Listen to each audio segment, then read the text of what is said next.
Perpetual darkness lingered at the top of the world. Thick ice, frigid air, and snow covered the lifeless mountainscape. However, the endless night did not go unchallenged.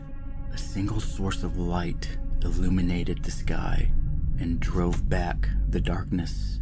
Nestled between two snow-covered mountains, a tiny cottage sat with puffy, billowing smoke rising from its chimney.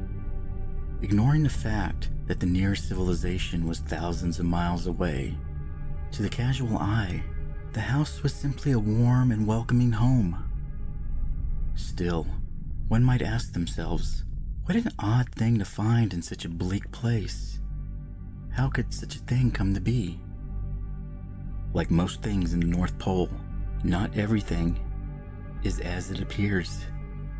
The land was unforgiving and cruel. It could take your life away within minutes. Only a select number of creatures were given permission to live in this harsh and relentless wilderness. All others who entered the domain did it of their own accord, such as residents of this tiny little home. But these individuals were like no other, and with a little bit of magic at their disposal, they lived happy and joyful lives. At first glance, it would appear it was nothing more than a simple, ordinary home inhabited by an elderly couple who loved each other dearly. If this was your conclusion, you would only be partially right. In reality, a magical secret existed below. For the small house was much more than meets the eye. The little house was not just a home, but the tip of a mystical workshop hidden beneath the ice. For centuries, children around the world found joy from the efforts of the hidden workshop. All year around, tiny magical hands toiled and labored to create toys and playthings for all the good children of the world. Elves, the last of the magical creatures from old, dwelt within its walls and used their mystical nature to create wondrous and joyful things for Christmas morning. 2 days after the winter solstice, the old man would put on his heavy coat and boots, take to the air, and deliver his Christmas joy to every last child. Like everything in the cosmos, there must be balance. For every night there must be a day. Every beginning has an end. And with every kind child, there is a naughty little boy or girl to be found. Far below the bright lights, singing, and happy elves, creating and building new and fantastic toys, there was another workshop. There, the warmth of the hearthstones could not reach. While the purpose of the upper workshop was to bring happiness, the other was dark and sterile. It too had a purpose. It was there, where the masses of cheap and easily broken toys were made. There was no love put into these objects. Never would a child's eye brighten with wonder and awe upon seeing these gifts on Christmas morning. In his wisdom, the old man knew that even a naughty child should not be forgotten during his time of goodwill. However, the old man was no fool and had no desire to waste his resources on such unsatisfying tasks. This responsibility was handed to the banished and exiled elves that inhabited the deepest bowels of that workshop. Those with selfish hearts and greedy desires. Stripped of their immortality, they wasted away in the dark with only trinkets and flimsy materials to pass the time.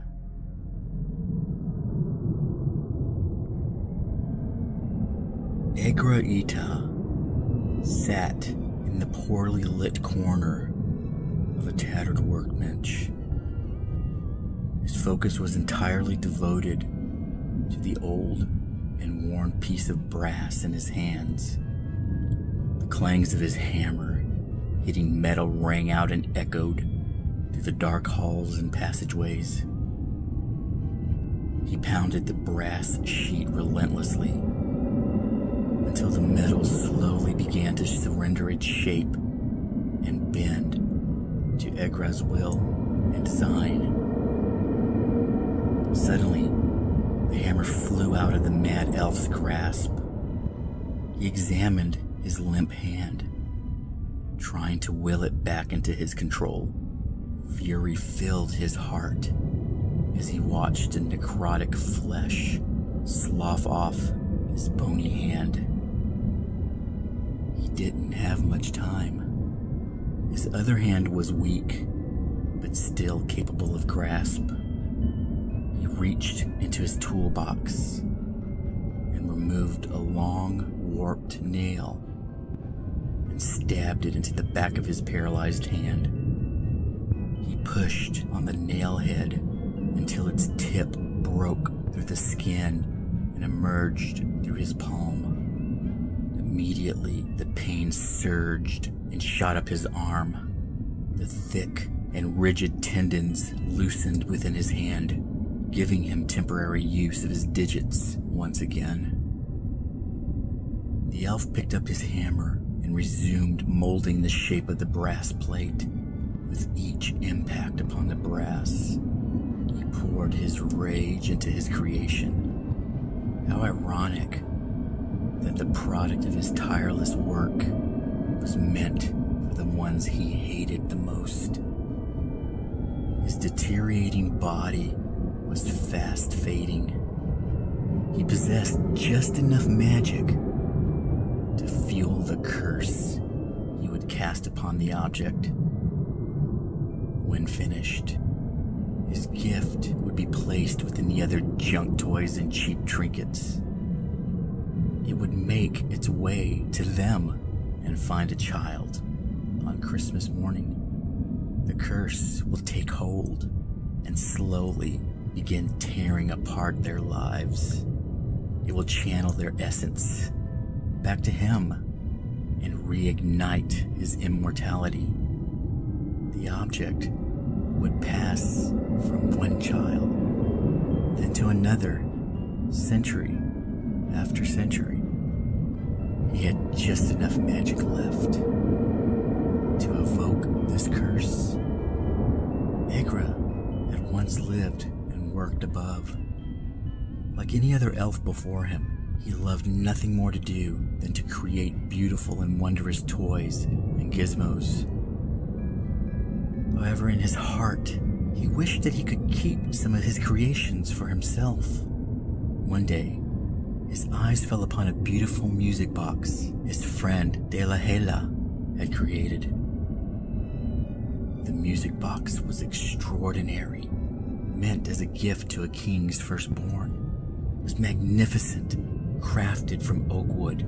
It bore an elaborate gold design on each of its sides. When opened, a figurine of two children opening their gifts under a Christmas tree spun to a lovely melody. Egra Ita had never desired anything more in his entire life. It filled his heart with jealousy. He became resentful that this precious and rare treasure would go to an undeserving human infant. The little girl didn't deserve it. It should go to him, he thought. So under the cover of darkness, Egra slipped into the work area and took the music box. Unable to sleep and anxious to put the finishing touches on his prized creation, De La Hela decided to return to the workshop. To his surprise and shock, he caught the elf attempting to steal the special music box. De La Hela was enraged, for greed and thievery amongst elves were extremely offensive and not tolerated. Egra begged his friend not to report his transgression, but De La Hela was unmoved by the pleas and turned to tell the others of Egra's crime. Desperate, Egra did the only thing left for him to do. He grabbed a hammer and brought it down on his friend's head over and over again, until no more life remained in in the broken body. Despite his meticulous efforts to conceal his crime, he could not escape the sight and wisdom of the old man.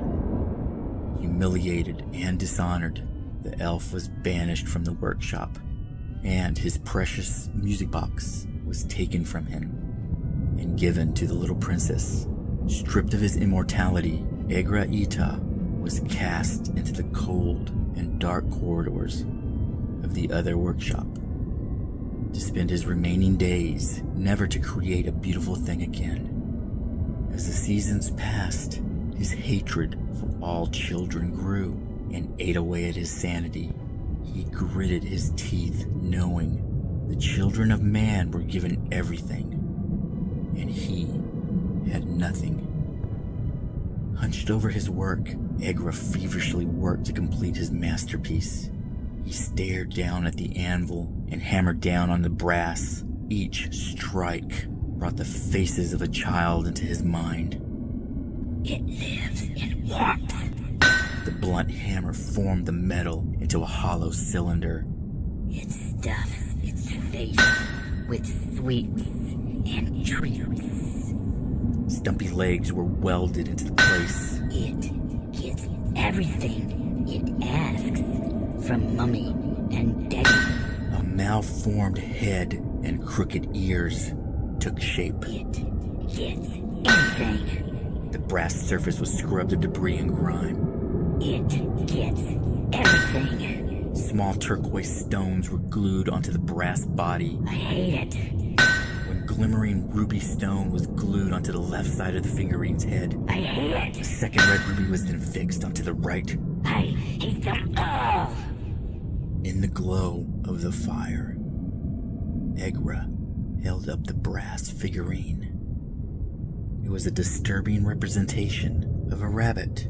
Its body was a lattice of crisscrossed brass strips, bejeweled, with a pale blue turquoise stone at each intersection. Its head was malformed and gave the impression of a dead thing instead of a pleasant rabbit full of life.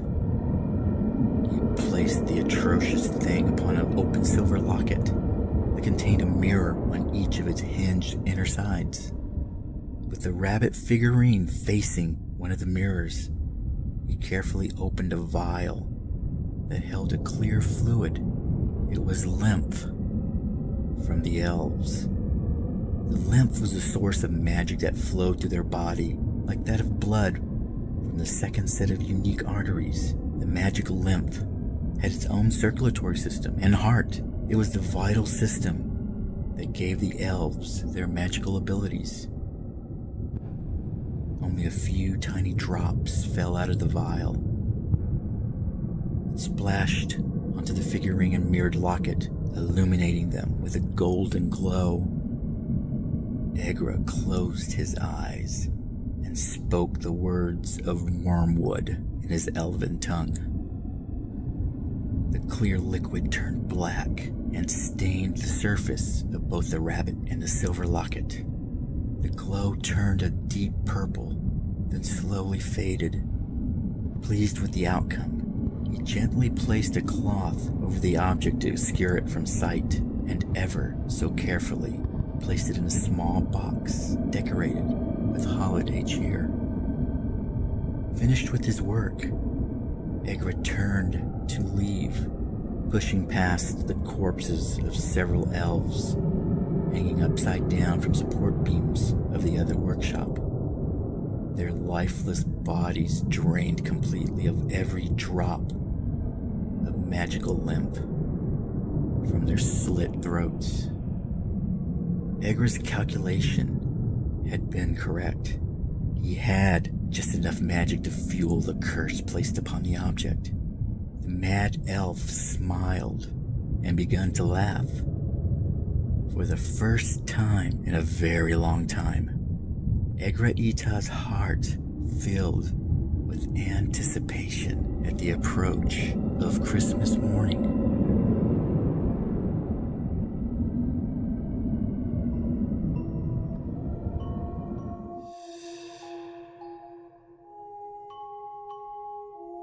The little girl sat in a large pile of torn wrapping paper from the many gifts she found under the Christmas tree. On the morning of December 22nd, Gabby awoke earlier than anybody else. She went downstairs and glared at the many presents that continuously tempted her. It was as if they teased and mocked her every time she looked at the colorful and beautiful wrapping paper. She would receive such a terrible scolding from her parents, but she couldn't wait any longer. At first, it would only be one gift she opened. Then it became two, then another, then another. Before she knew it, all of her presents had been opened. Despite getting everything she asked for, the desire for more still was not satisfied. When Gabby stood, a small gift next to the base of the Christmas tree caught her eye. She could have sworn it had not been there before. The wrapping paper was worn and yellowed with age.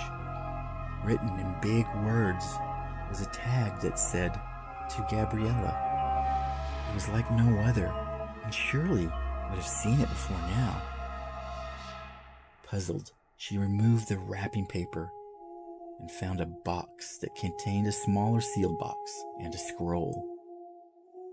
She opened the scroll and read, "Congratulations, lucky one. You are the proud owner of Pepe the rabbit. Pepe loves you and will be your best friend in the whole world. Pepe is a friend like no other, and he will give you everything your heart desires. To be Pepe's friend, you must listen to him and never disobey the following instructions. Number 1, place Pepe on his locket, facing the mirror. Number 2, never look Pepe in the eyes. He is ever so bashful and only likes to be seen through your mirror.